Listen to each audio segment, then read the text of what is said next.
It's Big Daddy. And you know what time it is. It's Big Daddy and Friends. And I have one of my friends on here who, everybody knows I come from the football world. But listen, I get around. I have friends everywhere, whether I want them or not. But this one I do want. So, and I've had for a while. And he happens to be the color commentator for the Carolina Hurricanes. So, yes, hockey is a deep love of mine. So I want to welcome my man, Tripp Tracy, to Big Daddy and Friends. What's up, Tripper? Big Daddy, it's great to be with you, my great friend. And, boy, so many great memories for many years. I look behind you here, and I see Weeksy on one side, Archie Urbay on the other side, and I always knew, going back to the late 90s when the Hurricanes came to New York, and I'd see you at Madison Square Garden, that the big lights were on. And that was really the origin of our friendship. Well, you know what? It's when you have friends in so many different places and so many different, with so many different backgrounds, and everybody always says, well, how did you get so big in hockey? And, you may not even know this, but when I lived in Pittsburgh, one of the guys that I became friends with first, and here's a stupid thing. Here's a dumb story, but you're going to appreciate it. Jim Sweeney, who had played for the Jets, who was a Pittsburgh, along with Marino and all those guys back in the day, he said to me, when you get to Pittsburgh, I want you to meet my friend Tony. And Tony is the right guy to know, and he'll show you the ropes and blah, blah, blah. So I meet Tony, and Tony's like, hey, welcome to town. Come on, I'm going to take you to a softball game. And I'm like, I just came from New York. I don't want to go to a softball game. No, come with me, blah, blah, blah. All right. He goes, we're going to go watch my friend play. And there's a couple other guys there, but my one friend Mario's playing. All right. I'm thinking another Italian guy, blah, blah, blah. Who comes walking over, Lemieux? And I was like, my jaw dropped. And I said, hey, Mario, Jim Sweeney, da-da-da. And he was like, yeah. He goes, welcome to town. So that was my introduction to like a real superstar. And my roommate was Neil O'Donnell, who I was living with there, but he wasn't the starting quarterback yet. It was only like his rookie year. So here I was going to Penguins games, and I became friends with him, and then one led to Yager, and then to Kevin Steve. I mean, it just trickled down this whole thing. And everybody would be like, that must be the team security guy or something, because, I was bigger than everybody. And it was just that was the start of really like hockey for me, where before I was in the insurance business, I was working with Mario's agent and also a football agent. So I was bird dogging for both guys, and it led me to both sides of the fence, which was really cool because it helped me later on with relationships and dealing with people, and and learning how to speak to people. So it was that was a fun time and a learning experience, and hey, I got to see 2 Stanley Cups be there when I was there in Pittsburgh, because they had won back to back, and it was just, I'll never forget. But one funny story from that era was Neil O'Donnell and I living together, and Neil saying to me, hey, Daddy, I need you to do me a favor. And I was like, yeah, what's up, man? Hey, can you get Mario to sign something for me? And I'm like, dude, you're the quarterback, and now he's starting. I'm like, you're the starting quarterback of the Steelers, man. I'll bring you to the locker room, and you will get it signed. I got to save those for when I need them. You asked for it.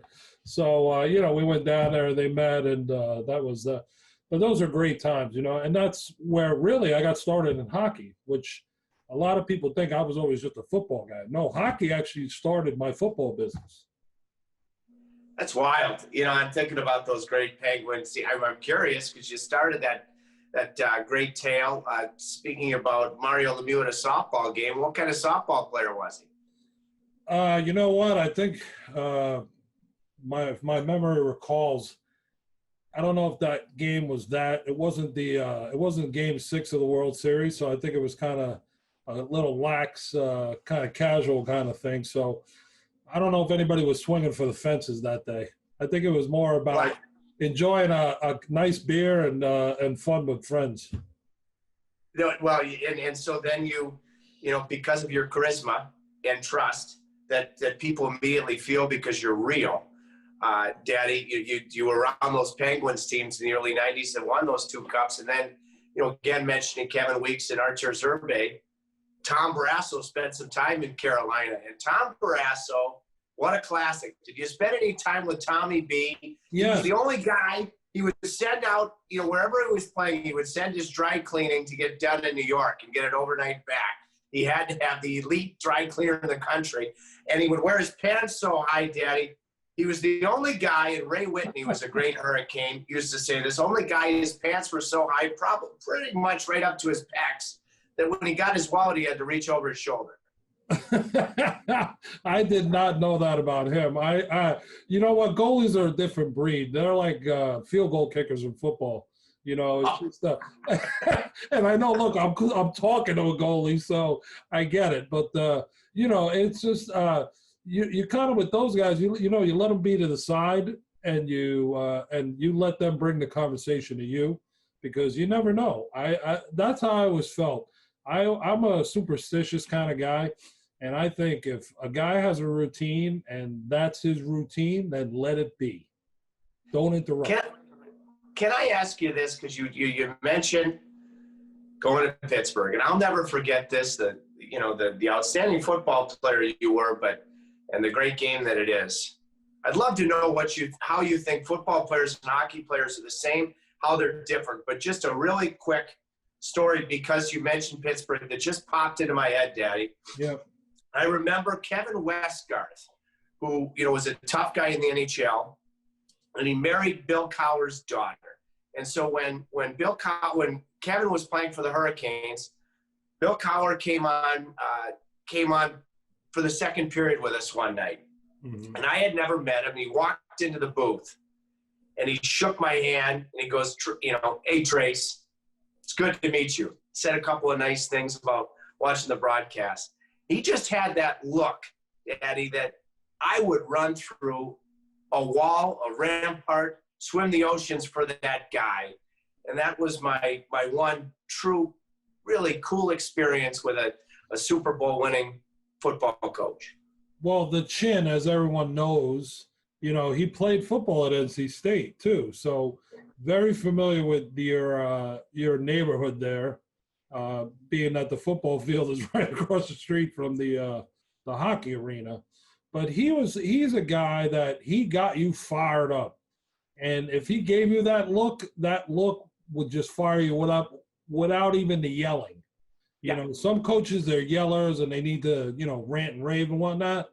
He was a guy, from knowing him, that he got his point across by looking you dead in the eye and telling you this is what the deal is. So I always say it was always good, and Weeksy and I talked about this, how when you bring both sports together, like football guys admire hockey guys and hockey guys admire football guys.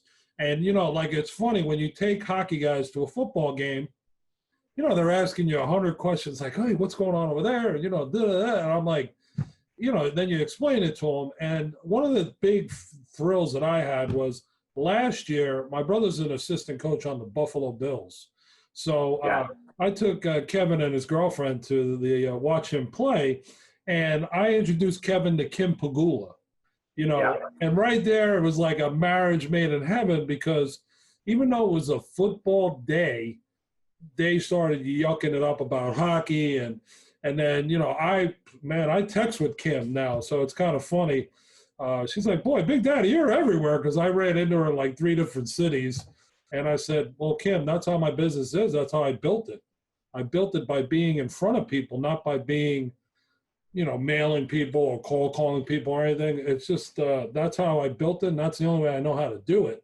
But, it's – especially the Steeler guys back when the Penguins were, rolling back then, they would go to games all day long. The Chuck Noll was kind of on his way out, so he wasn't really the one going to hockey games. But I remember Cowher would go, and a lot of the players would be at the Igloo, the old Igloo, and that's what it was. But the guys, there's admiration I think more importantly, one, because they're both pro athletes.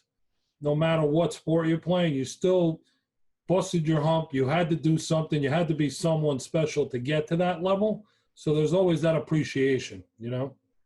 I guess, but the one questions or stories popping in my head, you know, insurance guru that you are in all facets, all people, your time in Pittsburgh, I've got to ask you, did you insure Jean-Claude Van Damme? Because he was doing those movies. No, I that one got away from me. He was there after I was gone already, so I didn't. They definitely need a lot of insurance when you have helicopters going through the igloo and everything else they had going on there. But that one I didn't get. But I had a few other good ones, and it got me going on my way. And that's what you know. I always say, knock on wood for those times. You know, I don't forget Pittsburgh. It's dear and near to my heart. Can I ask you one other? Do you know, and one other, you know, there's a bunch when you really think about it, football story. Yeah. It was when it was in New Orleans, Daddy, when the Patriots upset the Rams. And I was down because it was the hockey all-star break, and I was down with Bates Battaglia, played for the Hurricane. We got called up for our first NHL game together. It was my only 3 or 4 days in the NHL as a player, but his first. So I was there with him and a guy, John Graham, who was playing for the Boston Bruins, a goaltender at the time. Yeah, I knew Johnny. Yeah. So this was the funny thing. We were having a few pops at the casino, and we met this guy, Bates and I did, Bubba Franks. Franks. Tight end for the Packers. Yeah. So we're playing blackjack, and I'm the last person around the table before the dealer does what the dealer's going to do. And Bubba got 20. And he split the kings. And I'm like, I've never seen that before. I'm like, Bubba, what are you doing? And so then we're talking. And so once he does this completely out of the box move, it gets to me. And I had a 3 and a 2. I had 5. Okay, I had 5. I said, I'll stay. and Bubba looks at me and he goes, what are you doing? I said, I too like to live dangerously, Bubba, you bastard. Oh man! And Bates whispers to me, Tripp, he probably isn't going to get that's a Seinfeld joke. You know, you're acting like you're Austin Powers right now. I stayed. The dealer busted. He won double his money when he did that atypical split 20 with 2 kings. That was my run-in with Bubba Franks. Yeah, that day before the Super Bowl. I know. You know, that was funny because that Super Bowl was the first time that the NHL guys were ever there. And because Brian Berard was there with me. Yeah, okay. And Brian it was funny, Brian went to the casino and won something where, besides winning a lot of money, he won a dinner for like 15 at Smith & Walensky's steakhouse. Yeah. And we all went to dinner there, and it was open bar and food and everything. I mean, it was out of control, fun, a lot of eating, and then, you know, he was like, oh, I got to go back Sunday because we got to be back Monday. And but that was cool. And you ran into a bunch of guys, you know, and I know who they are where most people may not know. I'm just looking at faces. I'm like, oh, there's so-and-so, there's, you know, this and that one. And then B was with me for like 2 of the nights that he was down there, just mixing in with everybody else. Like, you know, he was just part of the crew, you know? So. It was a fun weekend. I remember because we really stayed at that blackjack table, and we may or may not have meandered our way into high limits. And I remember at one point telling Jimmy Johnson, JJ, not a hair out of place. And I wonder how that went over. We talked for 10, 15 minutes. However, I delivered what I said about his quaff. He enjoyed it. But that was a ton of fun. And yes, I went back. By the time the kickoff was on Sunday, I was back in Raleigh and watched that upset and the start of things to come for the Patriots. Well, it was a great weekend, Daddy. I'm sorry We didn't cross paths. Yeah, we didn't cross paths down there. But I'll tell you this: like I said, the admiration between both sports is there. It's always there, and I think the hockey guys are a little bit more on the shyer side because when most of them look up at these guys, they're like gargantuans, and you have to make the intro and let everybody, hey, it's cool, man. Tripp meets so and so meet Tripp, and hey, listen, you're in my group, so it's all good. So that's the one thing I that's the way I see it. Yeah, it's you just because of again your charisma, and hey, listen. I'm not blowing smoke. It's a fact. It's effortless, and it makes people open up when they're around you and trust you, even more importantly. But I'm sitting here thinking about our mutual friends, and Dennis Seidenberg just popped into my head. Oh, and yeah. I got to tell you, Sides, okay? Now, Sides, I thought when the Bruins won the Cup, Timmy Thomas won the Conn Smythe. He was legendary. But had it not been for Tim Thomas, Dennis Seidenberg played so well, even better than Zdeno Chara in the playoffs. I had Sides as the playoff MVP. That's how good he was. And I'll tell you a quick story because Sides and I will be friends for the rest of our lives. It didn't start off great because he got traded from the Coyotes to Carolina. And he comes up to me in the stands after practice one day, Daddy, and he goes, "Hey, Tripp, my wife said that she was watching, the broadcast last night, and you said that I'm a sensitive type of defenseman. So if you're coaching the defense, you've got to make sure you keep that in mind when you coach him up, as opposed to a guy that you really, go at like a pit bull." And I looked at him and I said, "Sides, the fact that you're bringing this up to me right now only confirms that you're sensitive." Oh, man. He is. And he lives right near me, so and what a career he had. Yeah, I get with him every once in a while. I'll have to tell him that, I had you on. I'll have him on too. And it was funny when I went to Boston to watch him play when they won the finals, and then he had his Stanley Cup party down in Atlantic City. So I spent 2 days there. I needed a day to wake up and recover. And and then they're now here in Long Island, and his wife has a store here, and they're a fixture in the community. But I know they are. It was funny when Dennis was playing for Germany, and I said to him, I said, "Listen, I got myself one of those Nazi war helmets, and I'm going to wear it and play the German national anthem when you guys win." And he was like, "You're crazy." I said, "No, I'm just trying to have fun." And then I went to the what is it, Bernrek Munich, I guess, the soccer team. Which is Bayern Munich, the soccer team over in Germany. I went to their offices and I met their president. He's like, "Big Daddy, I want to give you a jersey." I was like, "Well, yeah, but that jersey isn't going to fit me." I go, "Give it to me." And I gave it to Dennis, because I knew he would appreciate it a lot more than me just taking it and having it sit on the floor or on the wall or whatever, because it was like an extra large.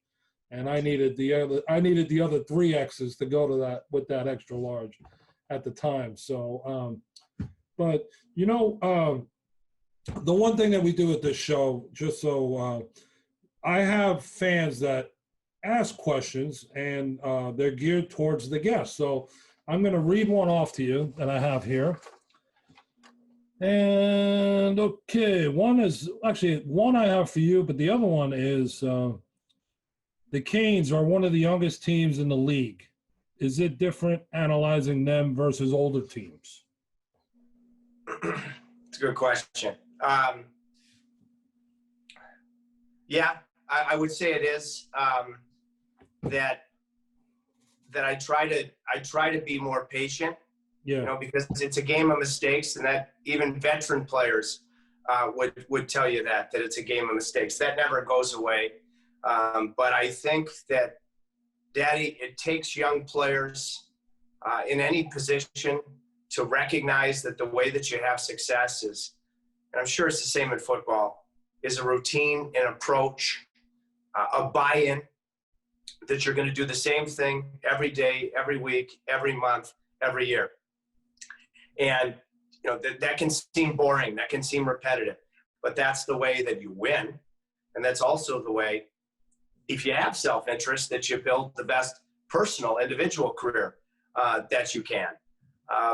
But it's, you know, right across, if you're in Long Island right now, so right across the way in Manhattan, my first few years broadcasting, John Davidson was doing color for the Rangers. Mm-hmm. And that was pre-salary cap, Daddy, and the Rangers stunk. They had the highest payroll in the league. And John Davidson, who I think is as good of a color guy, maybe the best that there's been in the National Hockey League's history, he always found a way to tell the truth without throwing a player or the team under the bus, and simultaneously sell the game. So, you know, when a young player makes a mistake, I will, or a veteran for that matter, I won't shy away from pointing it out, but I will then probably look subconsciously for that player then to do something good. And when he makes the mistake, I will try to point it out in a way that will absolutely satisfy the fans looking for objectivity, but still try to sell the sport at the same time. And I think that's one of the greatest challenges in broadcasting. Got it. You know what? I don't know if I could ever do that in regards to broadcasting and all that. But, you know, when I got into this whole Fox News thing and everything, that was just kind of like, here's a mic, Big Daddy, go interview people. And I was kind of like, you know, but as the years have gone by, I've gotten into it and I know the game a little bit better now. But, you know, the one question I have, the question for me, and it's twofold. So one is Rod Brindamore. Rod is, you know what, growing up in, you know, the 90s and whatnot, was one of my favorite players.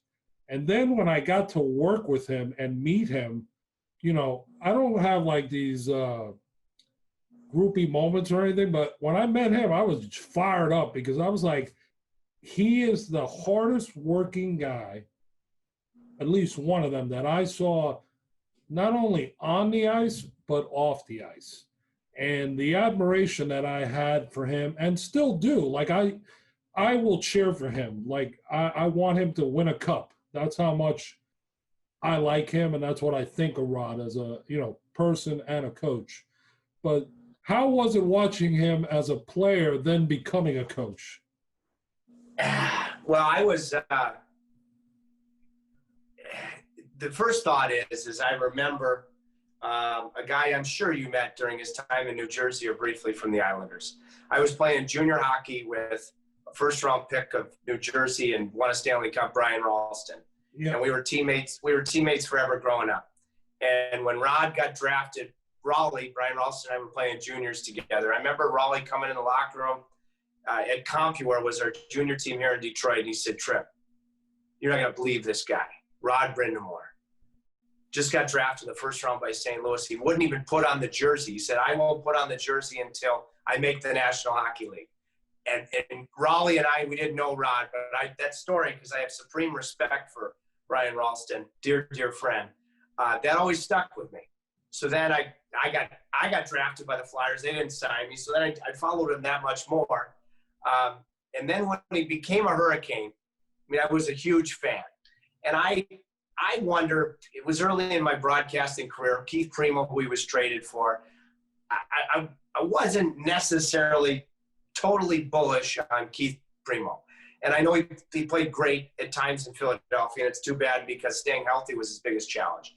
So what really impressed me most about Rod is he came from Philadelphia, and he tells the story, Daddy, his first – I might have been against the Montreal Canadiens. There's nobody in the stands in Raleigh. Nobody. You know, that's before he and Kevin Weeks and Artur Zerbe, you know, took Carolina to the Stanley Cup Finals in 2002 and really ignited the market. So the fact that he kept just working, not feeling sorry for himself, coming from a place in Philadelphia where the atmosphere was bonkers every night, to then having to build something. And then as a player, you know, I don't think he'd mind my sharing this because he's my closest friend in the organization. He went through a tough divorce. And I remember we were on the road in Colorado. We were in Denver. We went to dinner, and we came back to my room after dinner, and we had a quick conversation. And he wasn't, I think he was playing on the third or fourth line briefly at that point. He wasn't the captain yet. And he had one of those moments, and he said, Tripp, my gosh, like, when's this thing going to turn? And me, of all people, I said, Roddy, you have no idea how quickly with the way you do things, your attitude, the fact that you dig in, that you could be in your deepest valley and you'll be on your highest mountain before you know it. Well, would you know it? It was, lost a year due to a work stoppage, but then he's named captain. He wins the Stanley Cup, one of the great cup lifts in 2000 in Stanley Cup history. And then I always knew he could be a great coach, but Daddy, coming from football, where you have to completely invest into video, you watch so much more video than hockey players do. Roddy hated video, hated it.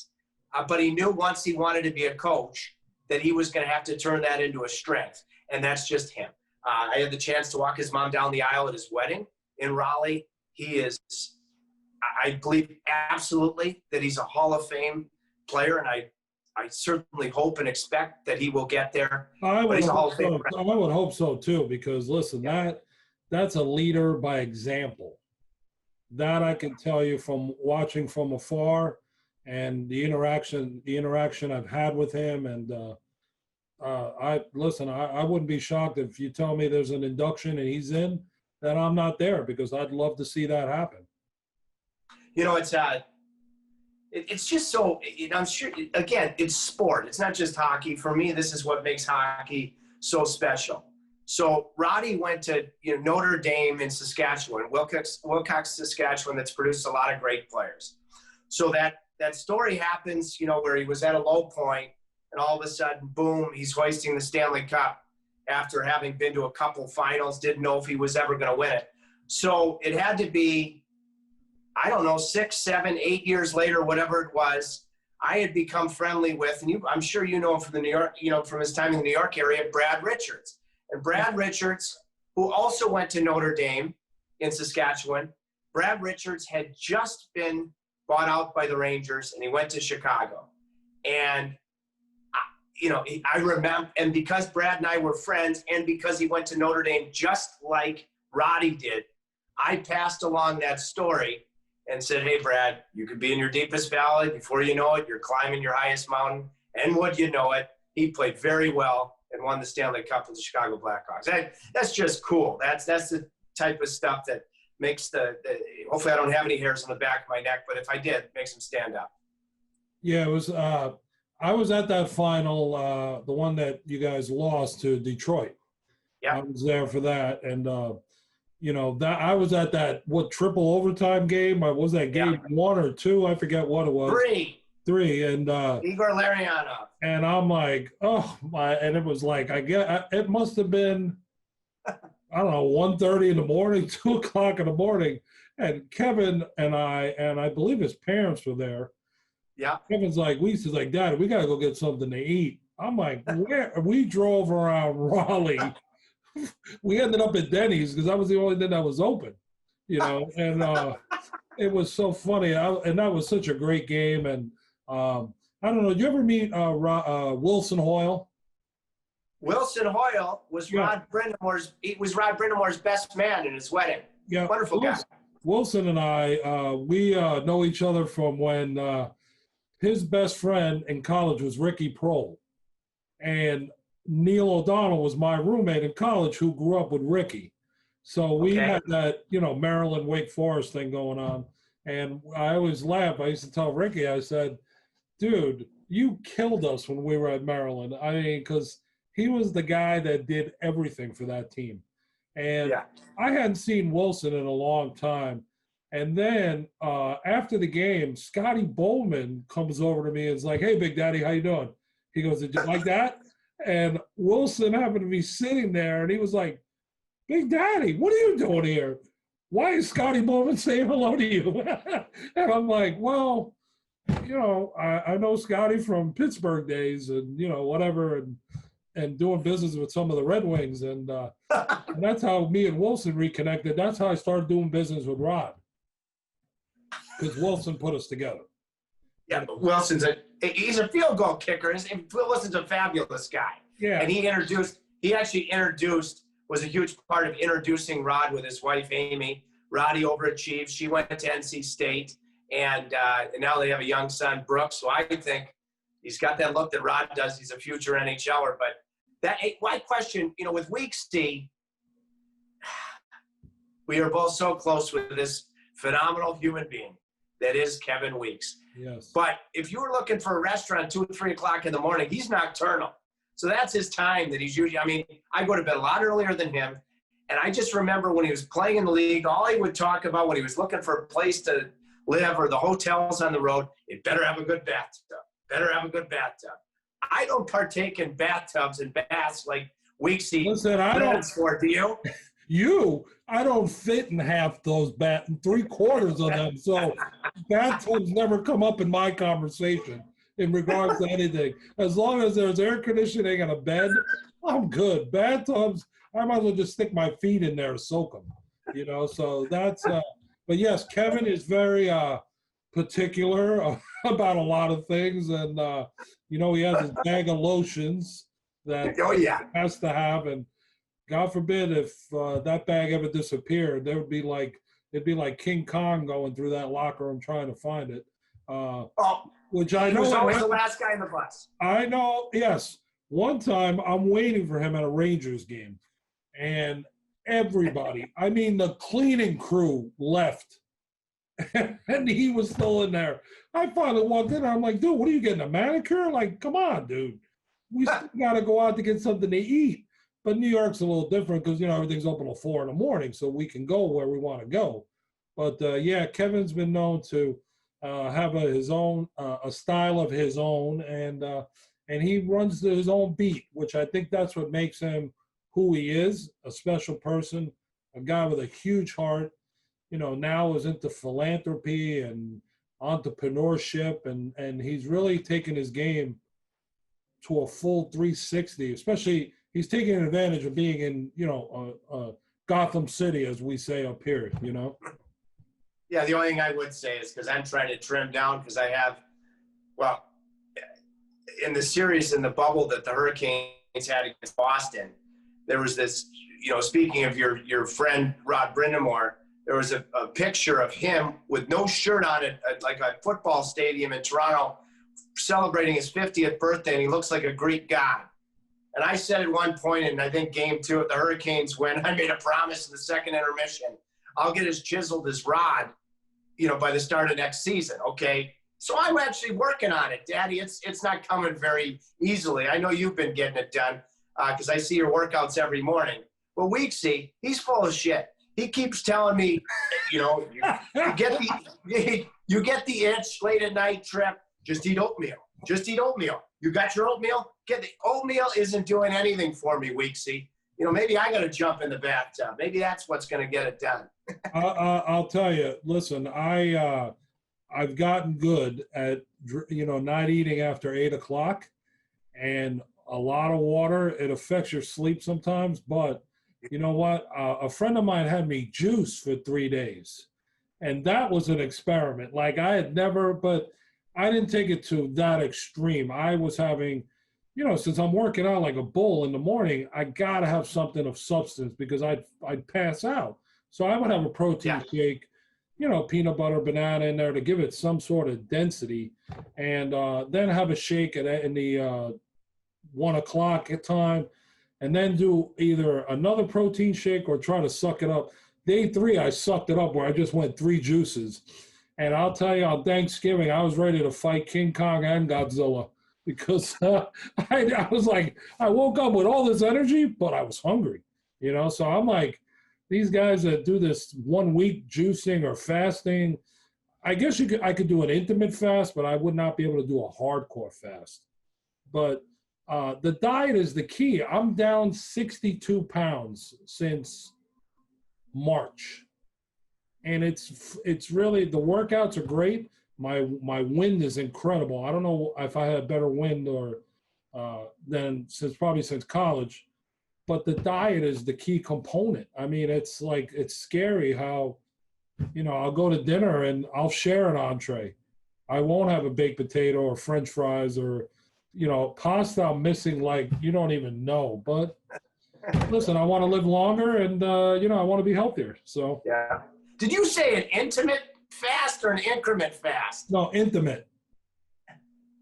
I'm just sitting here thinking to myself, hang on, that might be a new first line for me if I'm trying to break the ice. Hey, Yeah. Susan, you want to go enjoy an intimate fast together? And listen, Tripp, remember, I didn't go to Harvard or Yale like you did. I went to Maryland, so my educational levels only go so high. So I try to keep everything Reader's Digest, Dr. Seuss level. I've ended up in Terrapin country a few times. During some of our prolonged stays in Washington, we get a couple of extra days, when the Hurricanes are playing the Capitals. I've ventured out to your alma mater. Yeah, it's fun over there, man. I haven't been in about 3 years, but they know how to get it going over there. So listen, you got a dig-in hat, just like I got one on.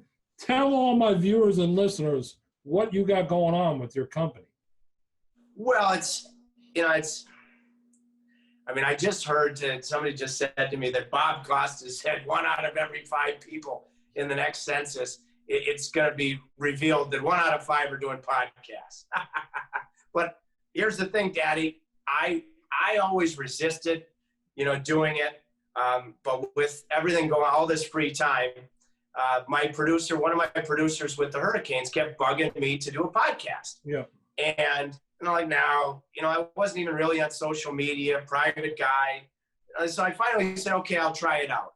And I've always felt that interviewing, I don't do it as much as I used to because we have a sideline reporter. I used to do the bulk of the interviews aside from being the analyst.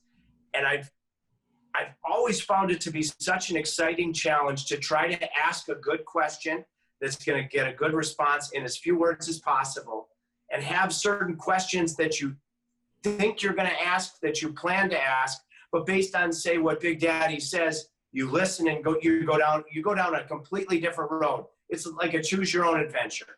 And I find that to be so exciting. The reason that it's called Digging In is because I usually stop by the coach's office before we go on the ice, before the team goes on for warm-up, because I got to go down and do a bench interview at the start of warm-up just about every game. And the coaches have just gotten done all their video. They're tense. It's right before the game. They need a lighthearted moment. So I'll go in and bust their balls a little bit. And then, before I leave, oftentimes I'll say, when I'm interviewing so-and-so on the bench, don't you worry. I'm going to tell his ass he better dig in tonight. And they always laugh. And so what does digging in mean? In hockey terms, digging in means don't be a perimeter player. Go to the hard areas. Stay in the hard areas. You get knocked down, obviously, you get back up.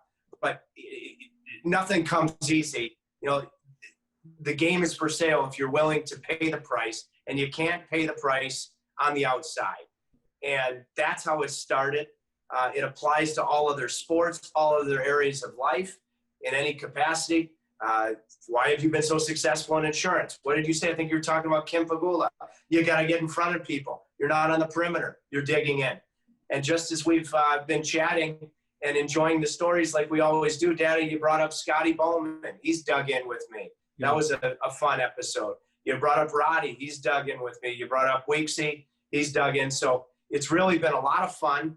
We just wrapped up here in Detroit. We did a young Red Wings star, Dylan Larkin, Chris Osgood, and a mentor for me, Hall of Fame broadcaster with the Red Wings, Mickey Redmond.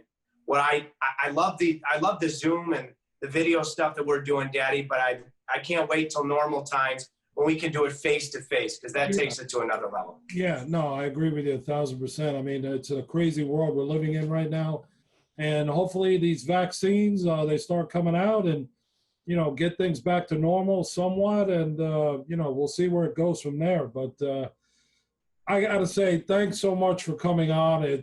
Believe me, as much as you may think this is crazy what I'm about to say, I enjoy interviewing you and everyone that comes on because you guys are doing it. You've done it. You're doing it all the time. For me, this is fun. It's just like you said, you didn't know if you were going to get into doing podcasts and whatnot because you're doing TV.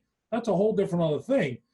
I was the same way. And then all of a sudden, come on, Daddy, you can do this. And, everybody and blah, blah, blah. So now, like, I'm into it. So, you do your research, you do your homework, you do your questions, you ask people things, and they come back and ask you. I'll tell you, I interviewed Barry Trotz the other day, and what a blast I had with him. He was, I told him, I said, listen, boy, Washington made a mistake when they let you go, because here you win the cup, you're getting paid X when you should be getting Y, and for years, not a 1-year deal or 2-year deal. And he chuckled, and he's in a better place. He's working with Lou Lamoriello, who's greater than that guy, as far as hockey knowledge and doing what he does. And he was fun. I asked him a question, and he goes, I said to him, I said, I want you to tell me about this. What's this hot lap? And he said to me, he goes, oh, you know about that? I said, yeah. I go, I kind of related to when I was in college, we had to do a thing called a 12-minute run. And it was 6 laps under 12 minutes. And if you didn't get that done, after practice, you had to run after we did our running. And I in 4.5 or 5 years of doing it in college, I never missed that thing. I was like, I'll miss anything else, but not that. And he said to me, he goes, whoa. He goes, well, the hot lap wasn't as serious as that. But what it was a way to break up monotony when guys were really uptight. And it used to be where the players did it. But they were in Game 7 of the Stanley Cup Final, and he was coming out onto the ice, and he noticed that everyone was puckered, that you couldn't even get a pin up there. And he goes, you know what? He said to Ovi, he goes, Ovi, you think I should do the hot lap? And Ovi said, and he got out there, and he said, he goes, Big Daddy, I went as fast as I could go. And he did it. And he goes, I tried to get a little tricky and get on one knee, but he goes, no. Stay up. And then, boom, everybody got a laugh, and they won. So, that was something that I was so glad to share with him and let him give you his interpretation of what that was and what it meant. Well, before you bid me adieu, first of all, Barry, we were talking about Rod. We talked about Brad Richards and Notre Dame, the Hounds in Saskatchewan, that has produced so many great hockey players, in this case, a coach. Barry Trotz is a Notre Dame Hound as well. But when I think about it, again, just as my observation as your friend, why have you been so successful? Again, you dig in, you get in front of people, as opposed to making a phone call, sending a text. Barry Trotz, one of the first things he did when he became the coach of the Washington Capitals was fly to Moscow and spend time with Alex Ovechkin, build that trust, get to know his family. And I think Barry either speaks a decent degree of Russian or certainly has learned a ton about the Russian culture. So he just completely dug in. And so when he skates out for that Game 7 in Tampa, I believe it was, and says, hey, Obi, you think I should do the hot lap? That you have all of that built-in trust and history. And I think it just, and I'm sure it's the same for you, and a big part of your success, partner, is that the more you care about people, the more you care about someone, the more you're going to compete for them, for each other. And you know what? I tell people all the time, people call me that I don't even know because, you'll say, hey, if you're going to New York, you got to get a hold of Big Daddy. If this is what you want to do, blah, blah, blah. And that's how I met Brad Richards that way. It was funny. When he was in Tampa, someone said, if you're going to go to New York and you're trying to get in here, call Big Daddy. And then all of a sudden I see this number. I'm like, who's this? Hey, Big Daddy, this is Brad Richards. I think it was Brad Lukovich or somebody told him to call me and boom, boom. And then there's another time where I'm picking up, at the time it was Darryl Sador, and he was playing in Pittsburgh. And Darryl calls me up and goes, Big Daddy, we're at the hotel. There's some issue with no cabs or nothing. He goes, where are you? I said, oh, I'm actually on the other side of town. He goes, man, you got to come here and pick me up. I am not going to get over to the game. I go over there, pick him up. All of a sudden, Sidney Crosby and like 6 guys jump in my car. And boom, we go to Madison Square Garden, and I drop him off. And, and then Sidney's like, hey, man, I go, I know you don't know me. I go, well, now you do. And he goes, I really want to get a Michael Strahan jersey. Can you get me one? I'll give you one of mine. And I was like, oh, my God, here we go. Don't you have a game to go play right now in the playoffs? He's like, yeah, but I still want to get so stuff like that. It's just, those are how relationships are and how they work. And I think because so many of these guys are so used to everyone coming at them and asking them for stuff, I don't need anything. I'm not going to ask. I mean, I don't even, I can have an autograph collection the size of Manhattan, and I got about 9 things. That's it. And those 4 of those things are behind me. That's it. I'm not, what you see is what you get. So, But anyway, I got to say thank you again for coming on, man. It's, like I said, it's my honor, and, I feel privileged, and we'll do this again. And I promise to keep digging. How's that? I think I see your shovel right next to Shady 80 Weeksy there. You were born with that shovel, Daddy. Happy holidays. Love you. I can't wait to be together soon. And I'm going to certainly utilize in some form of flirtation the request from this episode tonight. Hey, so-and-so, do you want to try out an intimate fast? Definitely use, and you got to give me photo credit, right? Or whatever you want to call it. I don't even know. But, hey, for everyone out there, Tripp Tracy, keep an eye out for him once the NHL season starts. And another great session here at Big Daddy and Friends, and we'll do it again real soon. So everyone, have a great night. And Tripp, thank you, man. I love you, and I'll see you soon.